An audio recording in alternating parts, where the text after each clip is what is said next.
Hello guys, welcome back to our channel HardReset.Info. In this video I'm gonna show you how to set up VPN on your phone Google Pixel, so let's start. So at first you need to open VPN. For example, you can install VPN whatever you like, but I recommend you to install Turbo VPN in Google Play and then click open.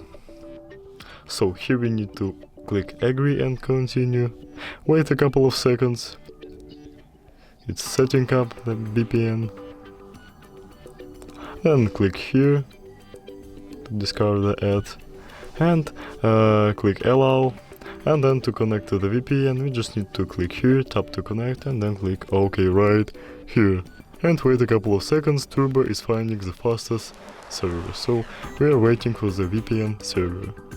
Wait a couple of seconds and here we are, we have the United States server VPN right here. So to change the server you just need to click here and choose whatever you like, for example Chile, and just to click connect right here.